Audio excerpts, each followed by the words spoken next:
this was your trigger to go long right here. You just buy 3,500 on this breakout test with the 4 hour. That was it. And stochastic, look how bullish it was up here, right here. This was your buy, 35,400. Now the question is, where do we go next? Well, I mean, everyone is saying this 4,100 area. If I flip the chart, this is 61.8 of the entire previous move.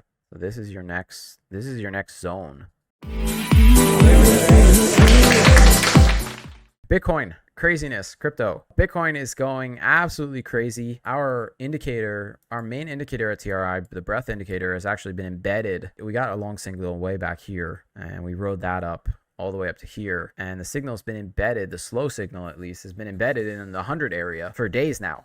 We've never had a Bitcoin signal this strong in the time we've been tracking the breadth. It's complete madness. And you can see with the RSI down below, it's also embedded. Like, look, the signal has not been this high. You haven't had something this strong since January. And it was the same exact thing. Look at the, can you guys see the similarities here? See, this was January, and look at what happened. We hit the top. I'm gonna try to move my screen over so you can see this a little bit better. Okay, like that. So here was the top. And then you see how price just continued higher with this consolidation before it boop, boop, boop, boop, and then it finally rolled over, and then we got to move higher, and then it pulled back, and it went down to the 200 day, and then it moved higher finally. We're getting something a little bit similar here, but more aggressive, where you can see it made that, you know, descending, it created that divergence in the RSI indicator, but because the indicator is in this overbought super turbocharged zone, price is just moving higher. And that's why on the lower time frames, something like a 4 hour, this was your trigger to go long right here. You just buy 3,500 on this breakout test with the 4 hour. That was it. And stochastic, look how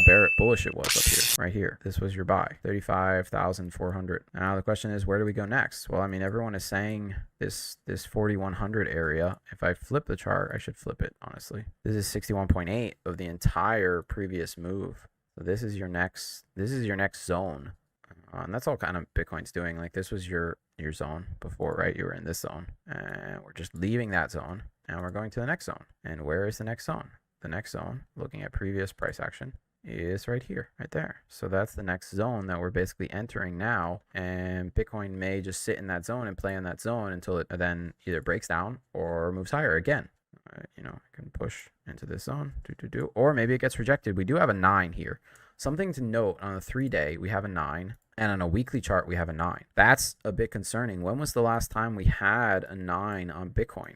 Well, if we go back here, we had a 9 here. What happened after the 9? We paused for 2 weeks, and then we took off and went higher. Another time we had a 9, we paused, and then we just took off and went higher. So I don't know how much Tom DeMark's 7, 8, and 9s matter on a weekly chart. It seems like most of the time you get a pause and a little bit of a pullback, or just a pause for a week, and then move higher. Like, look at this back in 2017. 9 came in, it didn't even matter. 9 here caused the pause. 8 here caused the pullback. So I wouldn't look, if you're a Tom DeMark trader and you like to watch this very closely, I would not put too much emphasis on it.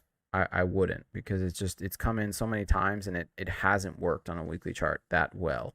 3-day chart has worked decently. See, a bunch of times where it worked pretty well, actually.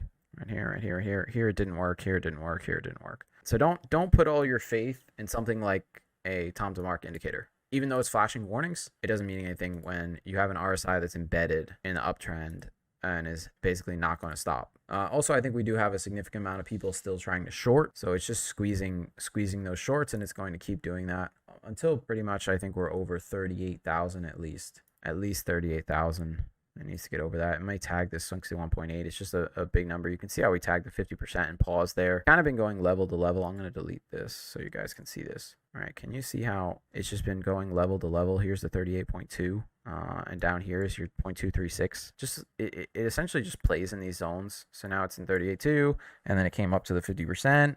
And I thought it would play in this 50% level a bit more, maybe pull back something like this, tag the 50, 31, do that, and then take off. But it just pushing higher. So now it could go up to this 41 and then play here and maybe get your pullback, and then it does something like that. That's totally possible. Or it could just completely take off. Very, very, very, very possible.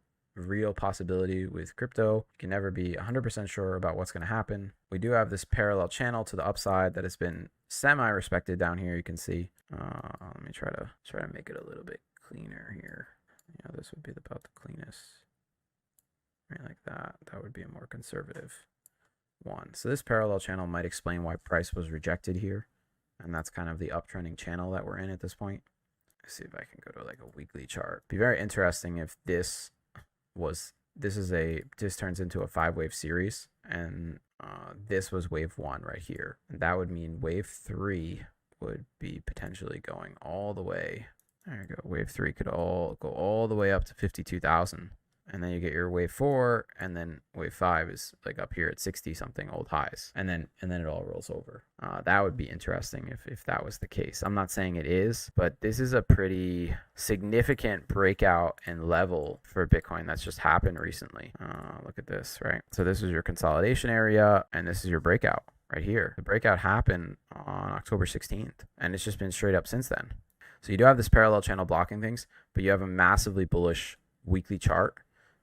Last time something like this happened was down here, pretty much like that, and you can see what happened to price after kind of took off. This was the other time, right? This is more similar to what recently happened. Price took off, and it really went up here, and it just sat up here for a while before finally pulling back and consolidating, coming into that 200-day moving average, which acts as a major support. And you can see it here on the weekly. 200 week, 29,000 is where we're at right now.